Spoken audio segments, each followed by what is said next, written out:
আসসালামু আলাইকুম, শুভ সকাল। শুরুতে আমি আপনাদের সাথে আছি মুসাফির, আমাদের সাথে আছে আমাদের প্রিয় কলিজার টুকরা রায়হান ভাই। সে একজন মানবিক মানুষ। এই বৃষ্টি স্নাত সকালবেলা একজন সিজারিয়ান মাকে তার দুর্লভ নেগেটিভ রক্তদানের উদ্দেশ্যে ছুটে এসেছে বাগেরহাট সদর হাসপাতালে। আমরা সকলে তাকে স্যালুট জানাই, ভালোবাসা জানাই, আন্তরিক অভিনন্দন জানাই। সে তার জীবনের প্রথম লাল ভালোবাসা দানে এগিয়ে এসেছে। মানুষ মানুষের জন্য, জীবন জীবনের জন্য। আসুন করি রক্তদান, হাসুক রোগী বাঁচুক প্রাণ, এই স্লোগানকে সামনে রেখে আমার এই প্রিয় ভাই ছুটে এসেছে রক্তদানে। আমরা কথা দিয়েছিলাম প্রয়োজনে পাশে আছি সবসময়, সেই কথাটাকে বাস্তবায়ন করতে আমার এই প্রিয় ছোটো ভাই ছুটে এসেছে।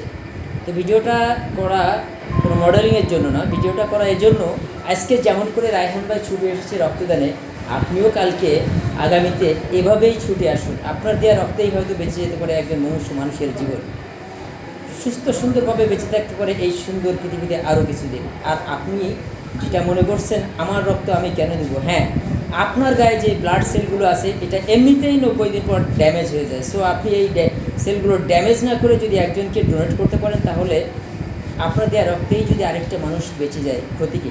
আসুন না মানবিক হয়ে মানবতার হাতটা বাড়িয়ে দিন।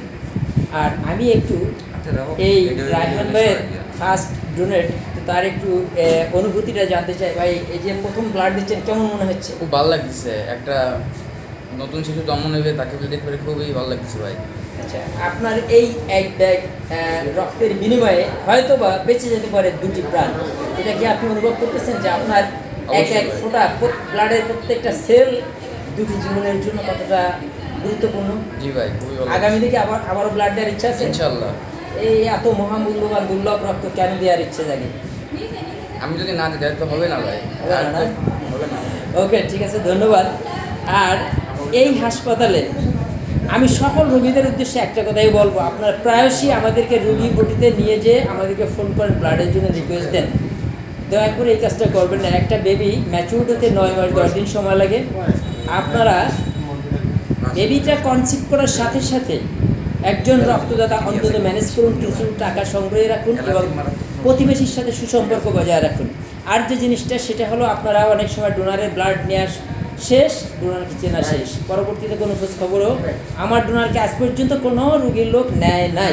সুতরাং সকলের প্রতি আমি একটু বলবো, এই যারা এই সকল দামালসরা ব্লাড দিতে আসে শুধুমাত্র একটু ভালোবাসার কাঙ্গাল। এরা বিনিময়ে কোনো কিছুই চায় না, চায় শুধু একটু ভালোবাসা।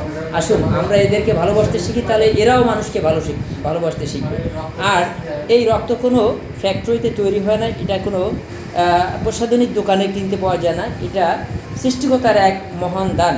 তো সকলে রক্ত দিই। আমরা যে পরিমাণে রক্ত দিই তারপরও প্রায় 1.5 লক্ষ ব্যাগ রক্তের অভাব থাকে প্রতি বছর, যার কারণে অনেক রোগী মারা যায়। সকলেই একটু মহৎ হয়ে, মানবিক হয়ে, মানবতার কাতারে সামিল হয়ে ছুটে আসুন রক্তদানে। তাহলেই ভালো থাকবে আপনার প্রতিবেশী, ভালো থাকবে সমাজ, এগিয়ে যাবে বাংলাদেশ।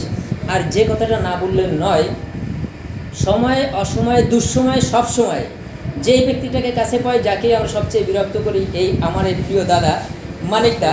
তো এই রক্তদান সম্পর্কে তার কাছ থেকে আমি দু একটি কথা জানতে চাই। দাদা, যদি একটু বলতেন।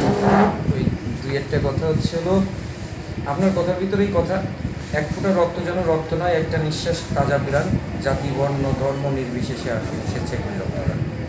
মানে একটা তরুণ প্রজন্মই পারে একটা রাষ্ট্র বা একটা দুর্ভিক্ষ বা একটা মহামারীর থেকে দেশটাকে উঠায় নিয়ে যেতে।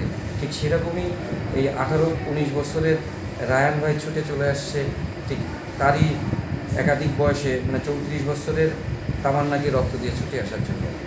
এই রক্তের সেলগুলো বা এই রক্তের ভিডিওগুলো দেখে আজকে আপনি হয়তো বিরক্ত বোধ করতেছেন কিংবা ব্যঙ্গোত্তর কোনো কথা বলতেছেন। তার মানে আপনার পরিবার বা আত্মীয় স্বজন কারোরই রক্তের প্রয়োজন হয়নি। আপনার পরিবার আত্মীয় স্বজনের যখন রক্তের প্রয়োজন হবে, তখন আপনি বুঝতে পারবেন যে রক্তের ভিডিওটা কতটা প্রয়োজন মানুষের জন্য।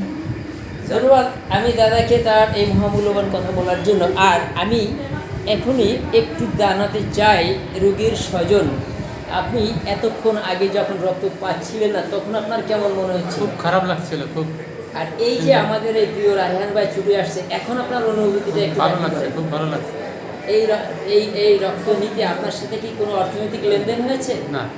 তাহলে তার সাথে আপনার কিসের লেনদেন হয়েছে? তার সাথে আপনার আত্মিক লেনদেন হয়েছে। সুতরাং আমি চাইবো আপনি রায়হান ভাইকে সবসময় মাঝে মধ্যে একটু খোঁজ খবর নেবেন এবং আপনার পরিবারের যে সকল দামাল ছেলেরা আছে তাদেরকেও রক্তদানে উদ্বুদ্ধ করবেন। সকলের সুস্থতা এবং উত্তরোত্তর মঙ্গল কামনা করে মানুষ মানুষের জন্য, জীবন জীবনের জন্য। জয় হোক মানবতার। আসসালামু আলাইকুম। আবার দেখা হবে কোনো এক ভিডিওতে।